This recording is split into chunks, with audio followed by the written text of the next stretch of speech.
Juan capítulo 12, versículo 12 al 15. Dice así la palabra del Señor. Si usted tiene ahí su Biblia, puede seguirnos atentamente con su lectura en ella. El siguiente día, grandes multitudes que habían venido a la fiesta, al oír que Jesús venía a Jerusalén, tomaron ramas de palmera y salieron a recibirle, y clamaban: ¡Hosana! Bendito el que viene en el nombre del Señor, el Rey de Israel. Y halló Jesús un asnillo, y montó sobre él, como está escrito: no temas, hija de Sión, he aquí tu rey viene, montado sobre un pollino de asna. Estas cosas no las entendieron sus discípulos al principio, pero cuando Jesús fue glorificado, entonces se acordaron de que estas cosas estaban escritas acerca de él y de que se las habían hecho. Dijimos que hasta el 15, leí el 16. El centro del asunto es: Cristo es exaltado, hosana al Rey. Un rey. Vamos a ver en la diapositiva siguiente que alguien escribió algo muy importante sobre el reino y el rey. Un hombre llamado Samuel Rubenihan, joven a propósito, teólogo con doctorado y maestría, pastor en Estados Unidos, que en estos días estuve escuchando y que, como habla el español, ha escrito algo en español. Dice: si queremos saber más en cuanto a un reino, tenemos que investigar al rey del reino. Todos hablamos y vemos que la Biblia habla de que Dios reina y del reino de Dios. Es un tema no especial, ni siquiera importante, es el tema medular de toda la Biblia.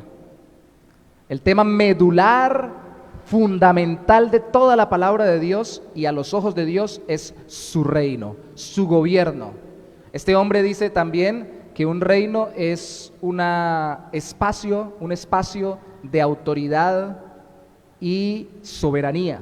Y obviamente Dios es rey, porque es soberano y tiene autoridad. Pero dice muy importante lo que estamos resaltando hoy, que si queremos saber qué clase de reino, qué clase de gobierno, qué clase de relación con sus súbditos, qué clase de beneficios, qué clase de demandas tiene ese reino, cualquier reino humano o el reino celestial, tenemos que examinar las características de su rey o del rey. Recuerden que a Cristo se le llamó rey. Luego entonces, en esa misma diapositiva, ya no citamos a Samuel Renihan, sino que digo algo o escribo algo que me parece importante que nosotros entendamos. Cristo no vino en tiempo de presidentes y presidencias, y voy a destacarlo. Cristo no vino en tiempo de presidentes, y hoy tendríamos que decir presidentes y presidentas, ¿no? Presidentes y presidencias, estoy hablando de la persona y de la institución, sino en tiempo de reyes y reinos. ¿Por qué? La explicación es porque Él es soberano. Él es el rey sobre todo reino. ¿Por qué no dejó Dios para venir a Cristo en esta época, 2021? Alguien diría: porque no es el tiempo o no era el tiempo. Sí, esa es la explicación rápida. Pero ¿por qué precisamente cuando todavía no se había instaurado un tipo de gobierno distinto a los de los reinos que se conocían en la antigüedad? ¿Por qué no ahora que elegimos democráticamente? Y ojo, me parece muy bueno el gobierno democrático. Y a los ojos de Dios creo que por el hecho de que participan las personas, en teoría al menos, aunque no en la práctica real, participan las personas del pueblo en el gobierno con la democracia, es bueno. Pero no quiso Dios, por bueno que fuera, las presidencias o las democracias, que Cristo viniera en tiempo de presidentes y de presidencias, sino en tiempo de reyes y de reinos. Vaya conmigo por favor a Daniel capítulo 4, sin perder allí Juan en lo posible. Daniel capítulo 4, y escuchamos a un rey que habló sobre el reino de Dios.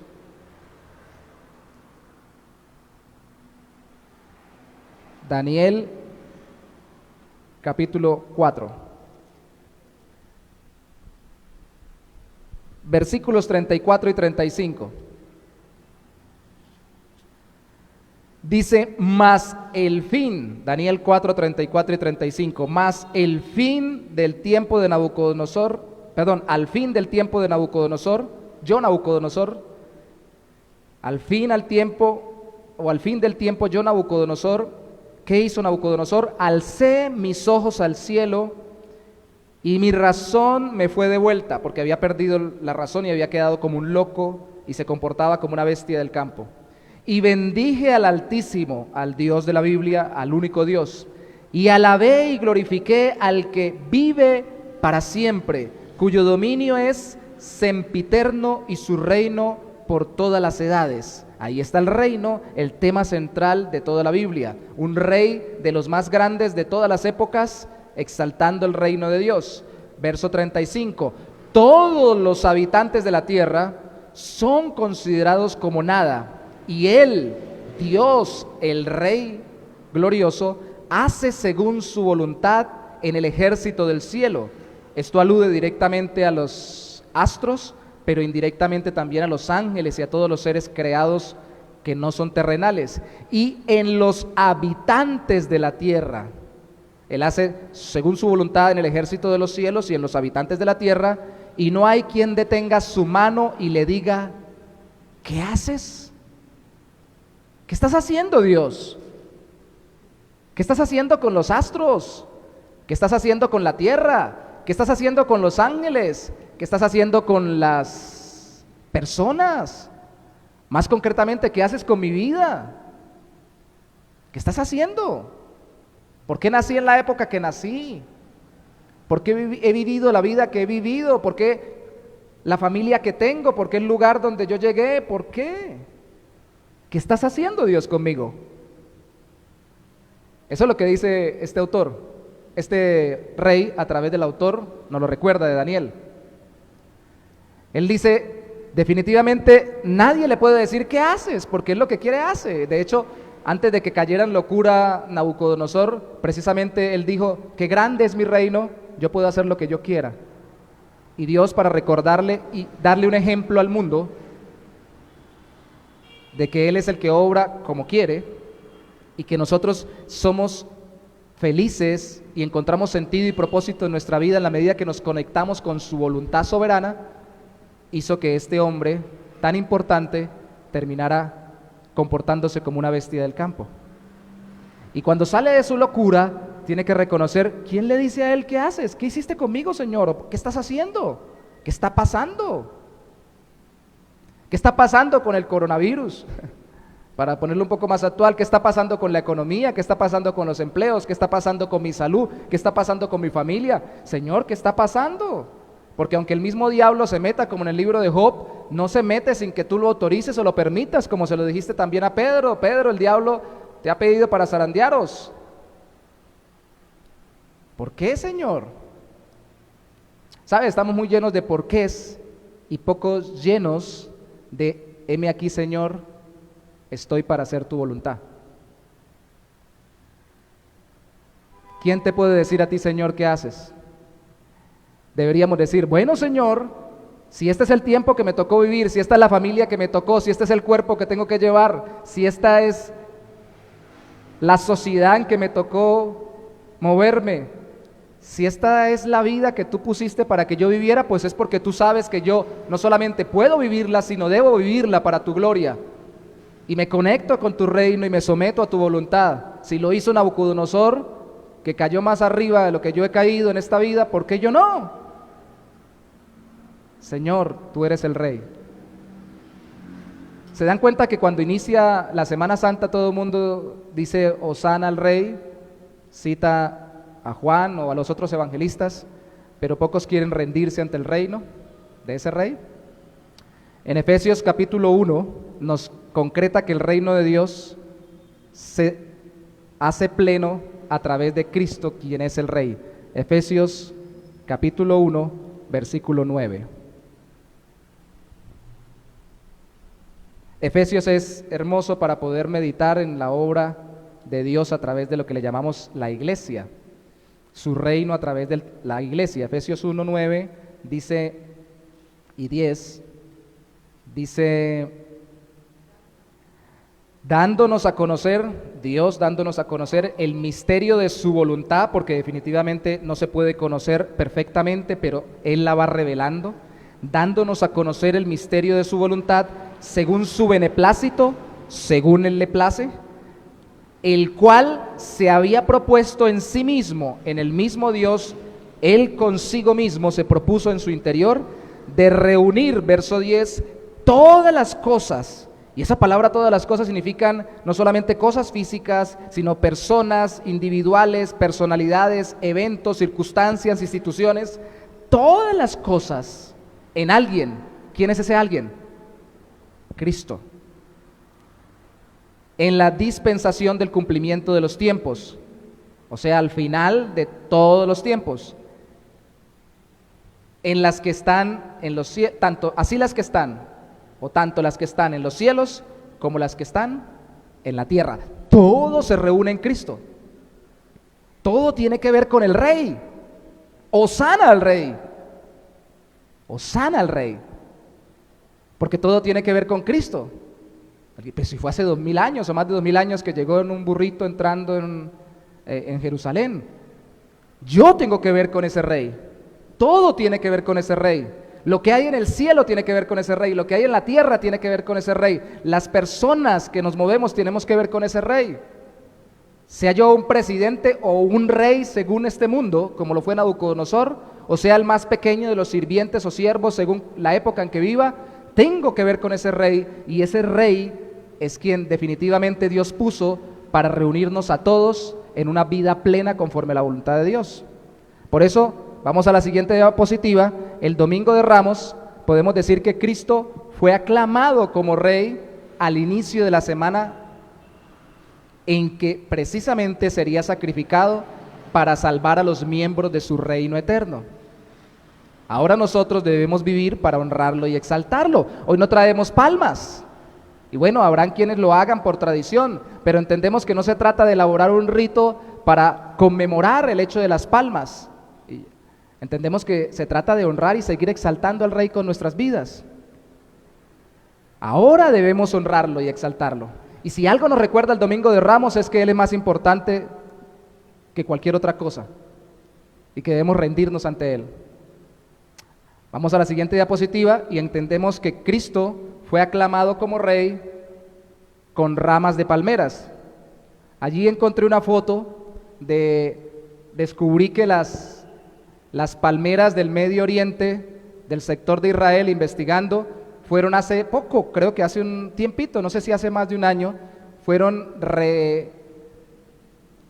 regeneradas, o por así decirlo de nuevo, plantadas con un proceso especial que realizaron con semillas de la época que encontraron, que estaban en muy buen estado, y le hicieron un tratamiento especial para poder recrear lo que los historiadores decían, que las palmeras de esa época, de ese sector, tenían unos grandes frutos dátiles, muy carnosos, que eran muy grandes, y al parecer se cree que genéticamente era por el cruce de diferentes tipos de semillas que se daba por ese lugar, por el tránsito de muchas culturas. Y es interesante, si quiere búsquelo en internet, lo puede allí mirar, que son bastante grandes y bastante jugosos. Y yo recuerdo que aunque esto no sea ni miel, ni sea leche, de todas formas es parte de lo que simboliza la leche y la miel que Dios le dijo al pueblo de Israel que iban a tener, abundancia, eran abundantes los frutos allí, y las palmeras eran grandes. Pues precisamente, si seguimos en esa diapositiva, recordamos que con ramas de palmeras, como vimos en Juan capítulo 12, versículo 12, fue que exaltaron a Cristo, porque con ramas de palmeras se acostumbraba a exaltar a los reyes y se hacían las fiestas judías. Hay una fiesta especial, 7 fiestas, por lo general era lo que se contaban en el antiguo Israel, 3 principales, Pentecostés, Pascua y Tabernáculos, y la de Tabernáculos tenían palmas, porque tenían que entretejerlas junto con otros tipos de vegetales o de hojas para poder generar enramadas y recordar que pasaron mucho tiempo en el desierto siendo sostenidos por Dios en hogares temporales. Para que no se olvidaran, esa fiesta era un recordatorio de cómo Dios los había pasado por una época muy dura y los había sostenido. Sería el equivalente que si usted ha vivido alguna vez en una invasión con una lona de plástico verde y con unas cuantas láminas de zinc, usted de vez en cuando pusiera debajo del techo de su casa unas láminas de zinc o una lona para decirle a sus niños: miren, esto fue lo que vivimos y Dios nos sostuvo en medio de todo esto. De hecho, es una de las formas que se recomienda cuando se le quiere enseñar a niños. Ay, ¿cómo enseñarle las fiestas de Israel? Ay, ¿cómo enseñarle a mis hijos de, por ejemplo, los tabernáculos? Pues consiga palmas, o por lo menos consiga algo que se simbolice y le dice: en ese tiempo eran palmas, ahora podría ser una lona de plástico, porque en ese tiempo no existía el plástico. Y lo utilizamos para hacer cambuches en lugares improvisados, y lo hacemos y le decimos: así les tocó a ellos vivir con mucha dificultad. Y se vuelve mucho más dinámico. Pues las ramas de palmera, por ser tan ricos y grandes los frutos, eran relacionadas con los reyes en todo el Medio Oriente. De hecho, se narra en la Biblia de que ramas de palmeras mandó a tallar Salomón en el templo, porque se relacionaba con reyes, y a los reyes se les recibía con ramas. Cuando se les recibe a Cristo con ramas que se le tiraban por donde pasaba, era porque decían: este es un rey, Él es el rey.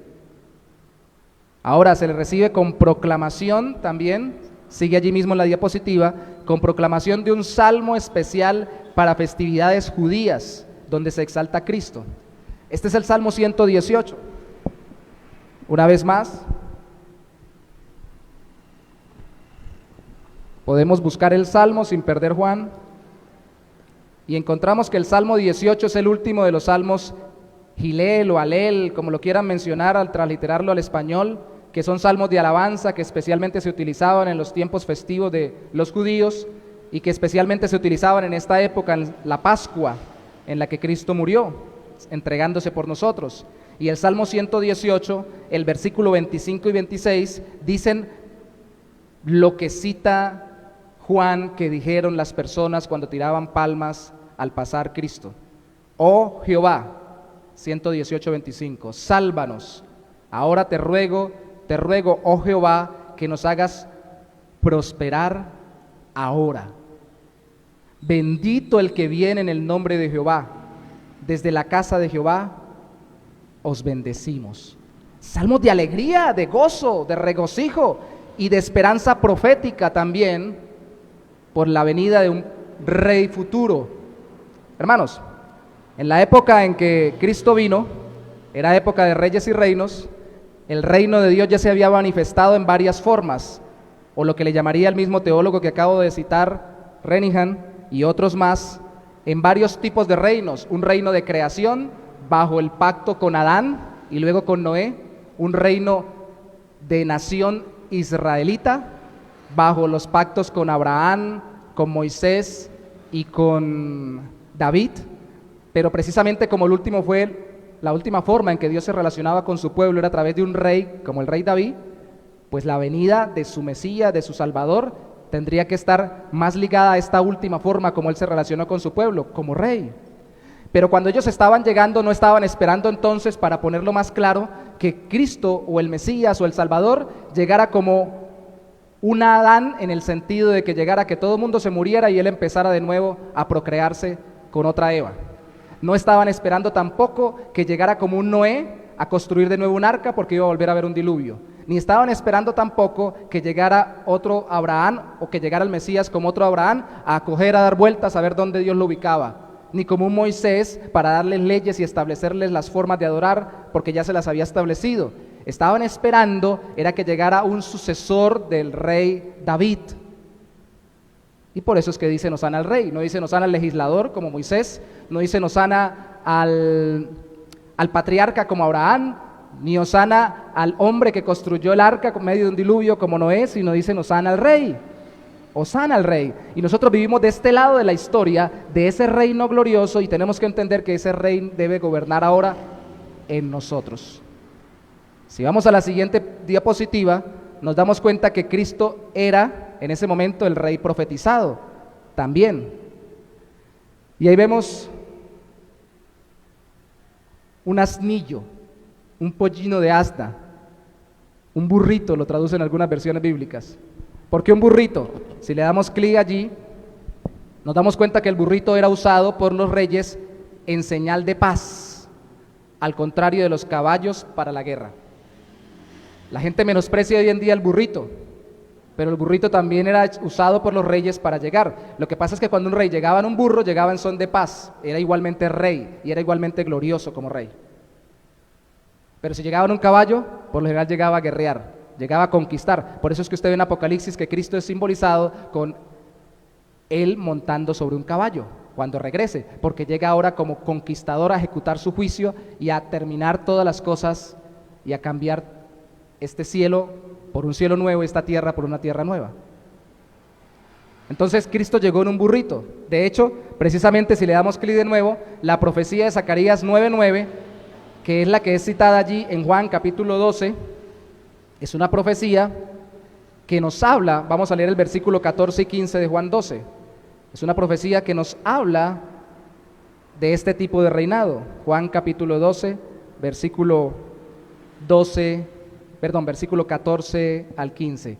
Y halló Jesús un asnillo y montó sobre él, como está escrito: no temas, hija de Sión, he aquí tu rey viene montando sobre un pollino de asna.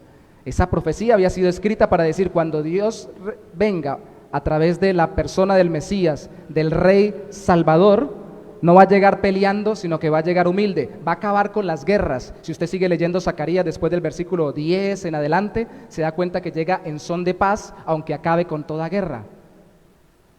Y es así como llega Cristo, humilde, a conquistar. Antes que conquistar ciudades, a conquistar corazones y vidas. La pregunta es, ¿Él reina en nuestra vida y en nuestro corazón? Pasamos a la siguiente diapositiva y nos damos cuenta de 4 cosas. Cristo primero fue un rey.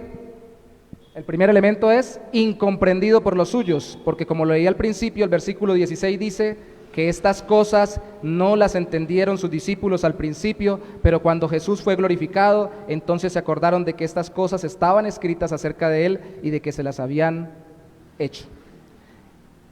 No lo entendieron hasta que vino el Espíritu Santo, pero aún así le siguieron. Fue incomprendido. También, si seguimos allí, Cristo fue un rey admirado por las multitudes que querían sus milagros. Versículos 17 al 18 nos dicen: y daba testimonio a la gente que estaba con él cuando llamó a Lázaro del sepulcro y le resucitó de los muertos, por lo cual también había venido la gente a recibirle, porque había oído que él había hecho esta señal, una señal milagrosa. Pero los fariseos dijeron entre sí, y ese lo dejamos en suspenso, hasta el 18 nos dice que fue admirado por sus milagros, y hoy en día hay mucha gente que admira a Cristo, tal vez ni siquiera por sus milagros, por sus doctrinas o enseñanzas de forma filosófica, porque piensan que es un gran pensador y les ha colaborado mucho en su vida con sus estrategias filosóficas, o por lo menos las que ellos deducen de la Biblia. Y apliquémoslo a mi vida, entonces yo tengo que perdonar a mis enemigos, por ejemplo, porque Cristo lo dijo, o la regla de oro: como quieras que te traten a ti, trata a los demás. Y la aplican las estrategias éticas, morales del cristianismo, las palabras de Cristo a su vida. Pero aún, sin embargo, solo es admiración. En ese tiempo era admiración, más que moral o filosófica, era por sus milagros. Juan, más que los otros, relaciona que había sanado, no, resucitado a Lázaro, y que la gente que había llegado con él venía dando testimonio: sí, él lo resucitó. Y es como si se encontraran, como dijo un comentarista, 2 grupos humanos: los que venían diciendo él resucitó a Lázaro y dando testimonio, y los que salían diciendo sí, lo resucitó, y todos empezaban a alabarlo como un rey, porque las multitudes querían eso, querían milagros, querían obras en su vida, y lo admiraban, pero no necesariamente estaban comprometidos con él como sus discípulos. ¿Cuántas personas hoy en día, sobre todo en Semana Santa, admiran a Cristo filosófica, religiosa, ética, moral y hasta experimentalmente, porque han orado o han pedido algo a Dios confiando en Cristo y algo han recibido como milagro en sus vidas? Y eso está bien, Dios quiera que Él bendiga mucho a mucha gente, porque todas esas cosas son importantes, pero lo más importante que los milagros del Rey es que el Rey reine en nuestros corazones. Además fue repudiado. Lo siguiente que vemos en el versículo 19, que no terminé de leer: los fariseos dijeron entre sí, ya veis que no conseguís nada, mirad, el mundo se va tras él. Ellos lo repudiaron, se le opusieron y fueron los religiosos de su nación, de la misma nación que lo debía recibir. Y déjeme hacer una acotación para nuestra época. La mayoría de las veces, las personas que más se oponen a Cristo son los que más religión tienen en el nombre de Cristo. Hace más daño a alguien que se le oponga a Cristo dentro de las filas del cristianismo que fuera de ellas. Hace más daño a alguien que desvirtúe, distorsione la persona y obra de Cristo, llamándose cristiano o seguidor de Cristo, que llamándose opositor de Cristo. Porque en esa época todavía apenas se estaban haciendo la iglesia. Ya dijimos que había manifestado Dios su reino a través del pueblo de Israel y antes a través de la creación con diferentes pactos, pero ahora nacería la iglesia. Pero los que debieron haberlo recibido, que eran los que estaban bajo el reino de Israel, así no estuvieran ejerciendo como reino, sino solo como pueblo y como religión, son los que debieron haber aceptado su reinado, pero fueron los que más se le opusieron, porque no les cuadró su forma de salvar. Porque descuadró. Y hermanos, esto es muy importante. A muchos no nos cuadra la manera en que Cristo quiere obrar en nuestras vidas. A ellos religiosamente, a nosotros en cualquier otra área de nuestra vida. Y un rey viene a gobernar. Por eso no vino en el tiempo de los presidentes. Señor Jesús, yo lo elegí junto con el pueblo para que usted gobierne con este programa de gobierno que aprobamos. No. Él no vino a gobernar nuestras vidas con un programa de gobierno que nosotros le planteamos o que Él planteó y nosotros le autorizamos. Él vino a gobernarlo conforme a Él le place y Él lo ha establecido. Y en eso disfrutamos su reino. Pero también otros, uno era incomprendido, otros lo tenían como un rey admirado, otros como un rey repudiado, pero la siguiente es, lo tenían como un rey buscado por las personas de las otras naciones. Leemos el versículo 20 y 22, o 20 al 22. Y había ciertos griegos entre los que habían subido a adorar en la fiesta de la Pascua, en la que murió Cristo. Estos pues se acercaron a Felipe, uno de los discípulos, que era de Betsaida de Galilea, y le rogaron diciendo, Señor, quisiéramos ver a Jesús. Felipe fue y se lo dijo a Andrés. Entonces Andrés y Felipe se lo dijeron a Jesús. Yo leía algo que me pareció curioso, que encontraron, para ilustrarlo, encontraron una leyenda de un griego en épocas del Imperio Egipcio antiguo, del Imperio Egipcio todavía, en una pirámide, una leyenda de un griego, para ilustrar el hecho de que a los griegos les gustaba viajar buscando cosas. Eran los grandes viajeros buscando principalmente filosofías, formas de pensamiento, estilos de vida, conocimientos. Les encantaba ver, ¿qué están enseñando allá? ¿Qué forma de ver la vida tienen acá? ¿Cómo ven las cosas ustedes aquí? ¿Qué enseñan en cuanto al mundo, los seres humanos, la creación y las cosas? Eran tremendos viajeros de las culturas o culturales. Y algunos dicen, algunos comentaristas, que tal vez llegaron a Felipe porque era un nombre griego. Hay que recordar que así fueran judíos, nacidos en el judaísmo como pueblo, o hechos prosélitos judíos por religión, las personas podían tener en esa época un nombre judío y un nombre griego. Felipe y Andrés eran nombres griegos, y algunos dicen tal vez les llegaron los griegos a ellos porque querían conocer a Jesús y dijeron tal vez estos nos entiendan que somos de otra cultura. Como si aquí alguien llegara a buscar, o nosotros llegaremos a buscar en Estados Unidos más bien a alguien importante, y ese alguien importante resulta que es gringo, obviamente, estadounidense, y le preguntamos a alguien cercano a él que se llama Antonio Zapata, porque pensamos que Antonio Zapata entenderá de dónde venimos nosotros, que somos latinos o colombianos, y se identificará más con nosotros y nos hará el favor. Llegaron a buscarlo, y qué curioso, la nación que debía recibirlo lo repudió, y las naciones a las que debía llegar por medio de ese repudio de su nación, lo buscaron y Él se les dio a conocer.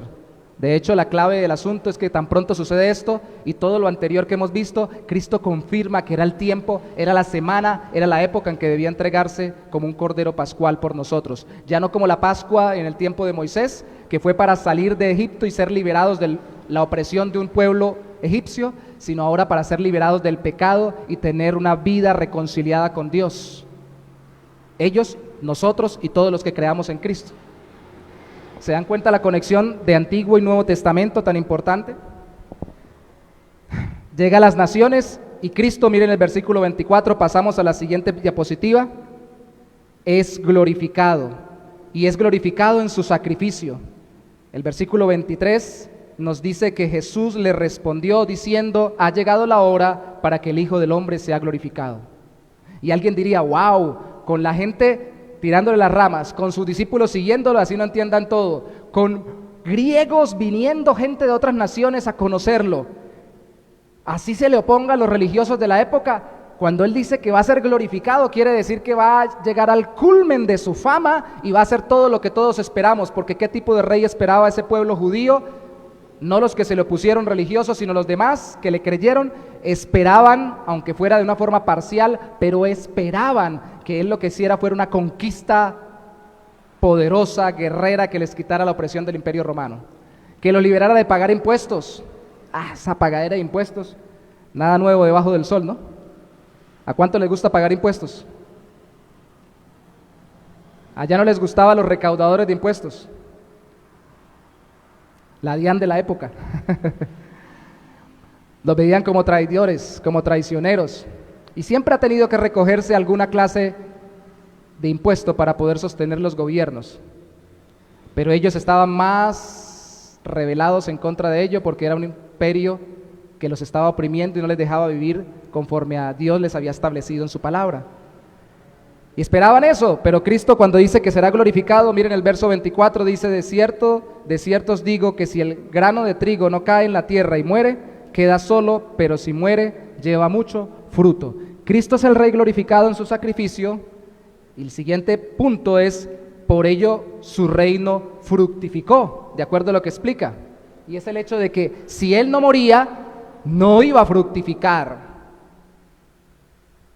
Cuando nos vinimos para poner una ilustración chiquitica, para Bucaramanga lo pensamos mucho, y pensábamos en las personas que quedaban allá en Cúcuta, en una iglesia que estábamos plantando, y el pastor anterior me ayudó a entender que tal vez la siguiente etapa para ellos caminar con el Señor era que yo partiera.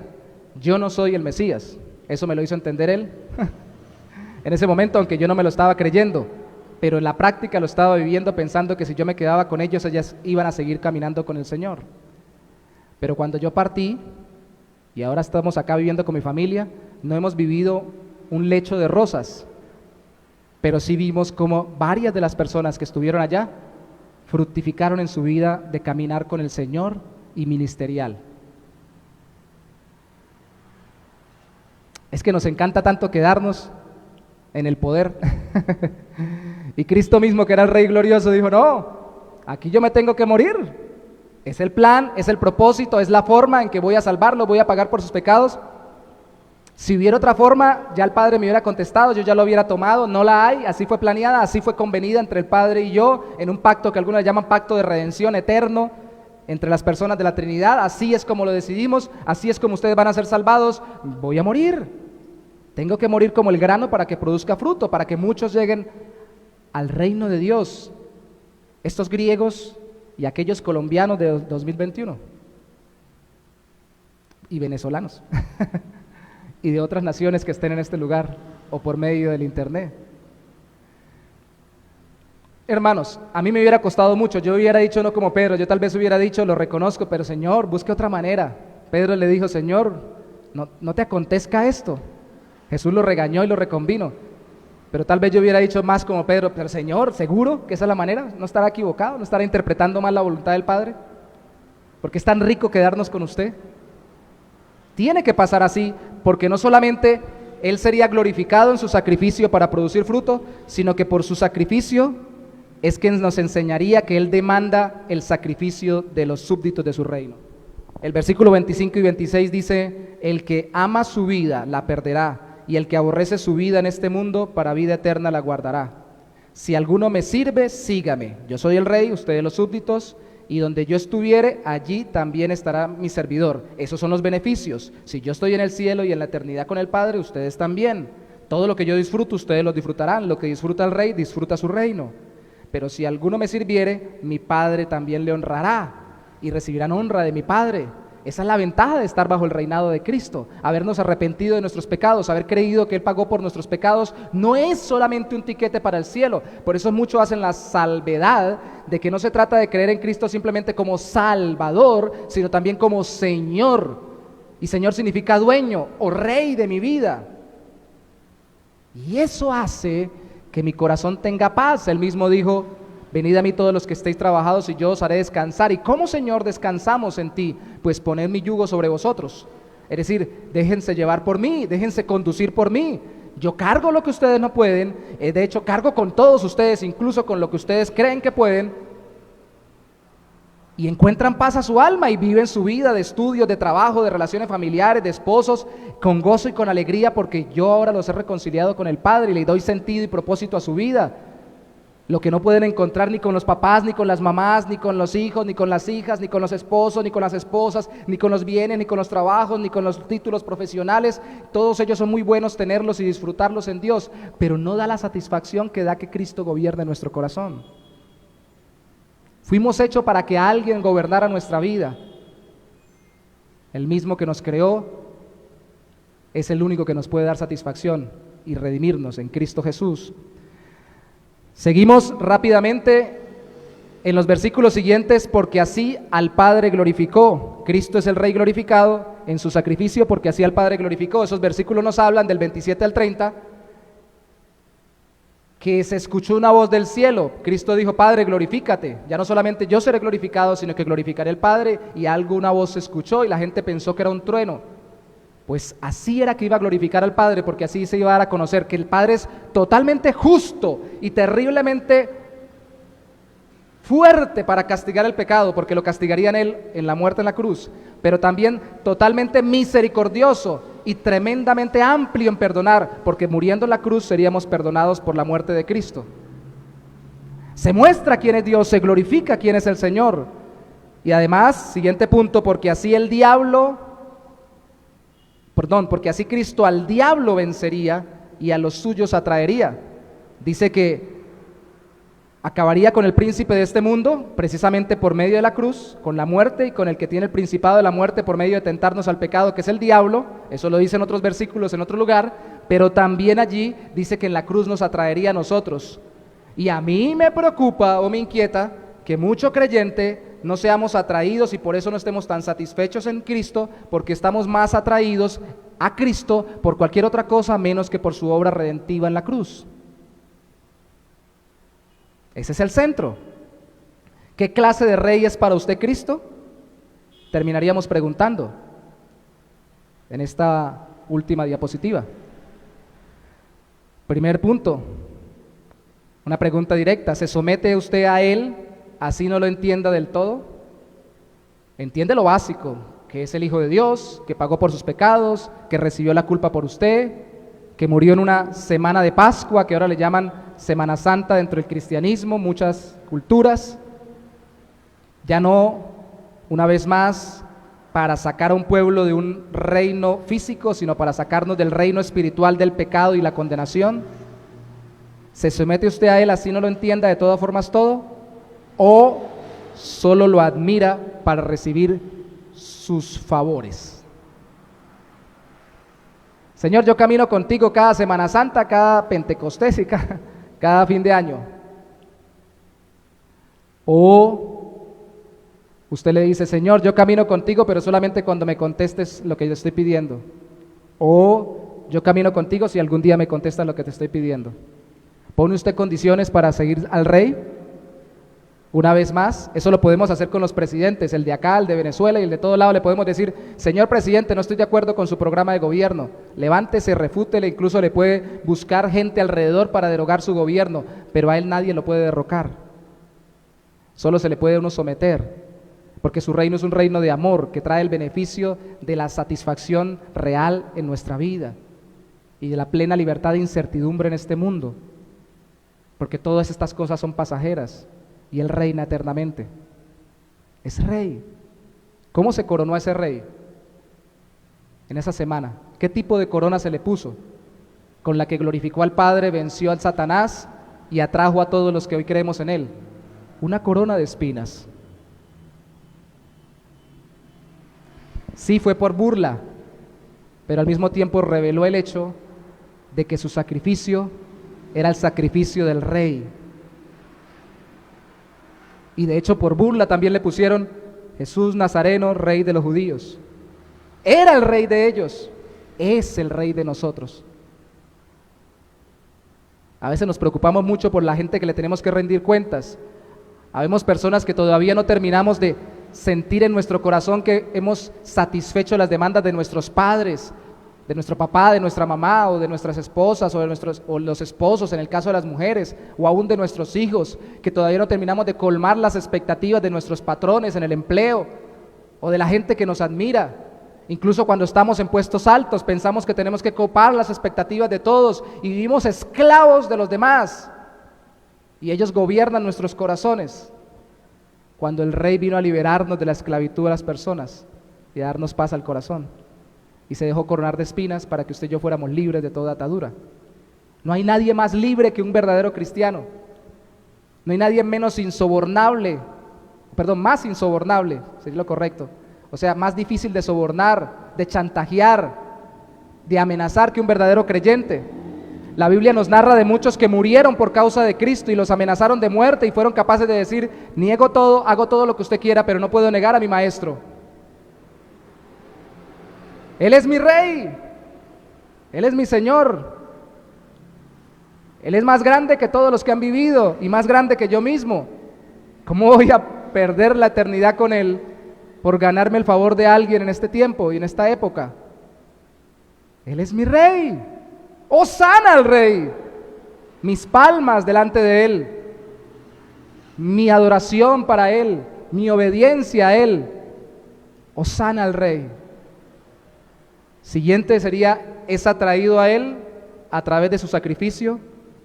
Y esa pregunta es muy fuerte para un cristiano. Dirá: hágasela a alguien que no se congrega en una iglesia. No, también las iglesias. O repudia, rechaza, no acepta la forma en que venció el pecado. Veía un link, yo he escuchado y he leído mucho sobre eso, de mucha gente que se llama cristianos y refutan el hecho de que Cristo haya pagado por nuestros pecados. Entre otras cosas dicen que si así fue, el Padre Celestial entonces fue un abusador infantil, porque maltrató a su propio hijo, y relacionan nuestros pensamientos contemporáneos y nuestras etiquetas contemporáneas de las cosas y en nuestra sociedad con la labor eterna que Dios hizo y que encasilló para revelárnosla dentro de los parámetros de esa época, como los reinados, los reyes y todo lo demás, y los sacrificios del Antiguo Testamento. Y nos salimos de las casillas y decimos: ¿cómo fue a maltratar así a Dios? Hay denominaciones enteras que se llaman cristianas que dicen: ¿cómo? No, el Padre no pudo haber dañado así al Hijo, y tampoco, ni siquiera por salvarnos a nosotros, ni siquiera existe un infierno. No puede ser un Dios tan terrible que si uno no cree en Cristo va para el infierno. Y aborrecen el hecho de que Cristo se haya puesto como cordero inmolado en lugar de nosotros. Y aún así se llaman cristianos. Uy, eso es duro, ¿no? Porque yo tengo muy buenos amigos de ese pensamiento y se llaman cristianos. Y es bueno ser amigos de ellos porque las filosofías modernas y nuestros esquemas actuales han permeado el concepto eterno que Dios reveló dentro de un esquema temporal histórico para darnos unos principios para toda la eternidad, y distorsionan a Dios y su obra. Hay un autor, lo cito con Wright, se parece Dwight, se empieza con D si no estoy mal, me perdí el apellido. Yo leí un libro muy bueno de él hace mucho tiempo sobre Jesús y su historicidad, escrito con varias personas, pero es el que ahora en este tiempo está diciendo que definitivamente no hay justificación, que lo que hizo el Señor fue, y es cierto porque es parte de lo que revela la Biblia, pero se queda solo con ello, hacer una justificación cósmica como para un nuevo paso de era, pero que nada que ver con el salvarme de mis pecados personales, que eso ya me corresponde a mí y lógicamente nos deja merced de salvarnos con nuestras propias obras y de quedar presos de nuestros intentos por hacer cosas buenas para que Dios nos acepte ahora y por la eternidad. Entonces, ¿dónde queda la Semana Santa? Entonces, ¿dónde queda el sacrificio de Cristo? ¿Dónde quedan textos tan claros como este y como todos los que Pablo escribe en sus cartas, donde nos habla que Él se ofreció? Mas Dios, siendo aún pecadores, envió a su Hijo Jesucristo, dice el apóstol Pablo en Romanos capítulo 5. Lo hizo pecado para que nosotros fuésemos hechos justicia de Dios en Él. Descargó lo que el pecado nuestro merecía para que nosotros recibiéramos lo que su justicia, su perfección merece.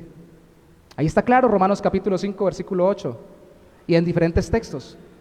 Y usted dirá, pero ¿eso qué tiene que ver con mi trabajo? ¿Qué tiene que ver con mi vida? ¿Qué tiene que ver con mi estudio? ¿Qué tiene que ver con mis relaciones? Tiene que ver todo, porque si usted no descansa en el Señor, usted vive buscando la aceptación de todos los demás y se somete a cualquiera o a cualquier cosa o a su propia tiranía como rey, si no es el rey que lo liberó de sus pecados. Y al final, con eso concluyo, Cristo es digno de ser alabado más que un domingo, es digno de ser honrado siempre. Déjeme acordarme de lo que dijo un pastor una vez: no pelee con los hermanos que vienen por los que no vinieron. Enseñó alguna vez él. Y yo quiero darle a usted las gracias en el Señor y felicitarlo por venir hoy domingo. Todos los domingos que venga y todas las veces que se reúna con la iglesia, así no sea domingo, para nutrirse y estimularse en la fe en Cristo. Pero déjeme decirle que no basta simplemente con reunirnos. Esto es un impulso para que vivamos de lunes a domingo bajo el reinado de Cristo. Para que mañana y toda la semana, en sus relaciones, en su trabajo, en todo lo que usted hace, sea Cristo gobernando su vida. Y usted todos los días mire cuál es su voluntad en su palabra y ore a Él para que le dé dirección y se deje guiar por su Espíritu Santo y encuentre satisfacción de que aunque no entienda todo como los discípulos no entendieron todo en ese momento, está con el Rey. Y si estoy con el Rey, estoy bien. Estoy bien. Estoy bien. Después de lo que pasó con los discípulos cuando Cristo se durmió en la barca y ellos lo levantaron porque estaban ahogándose, yo me sigo montando en las barcas con Cristo.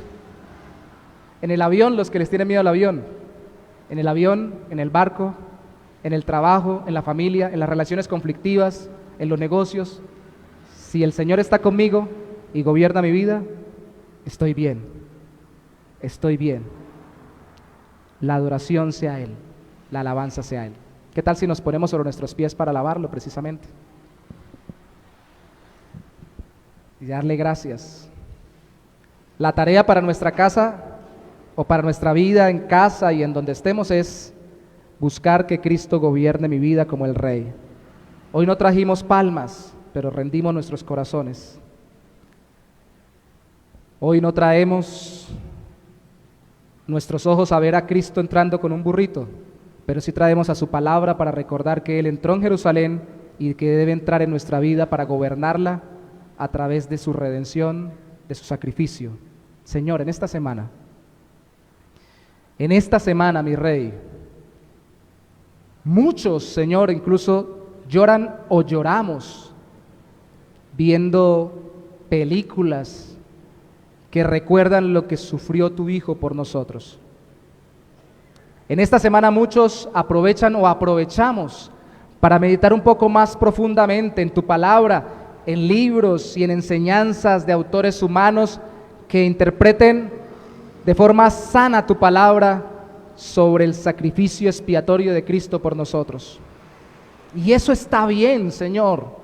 Necesitamos dejarnos mover por lo que nos impulsa a conocer más lo que tú has hecho en Cristo por nosotros.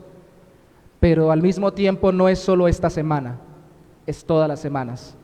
No solo es este domingo de Ramos en que te decimos Hosana y que aclamamos a tu Hijo como nuestro Rey, ni la semana entrante el domingo en que decimos gloria a Dios que resucitó Cristo para darnos vida eterna, sino todos los días de nuestra vida, que debemos someternos voluntariamente al Rey.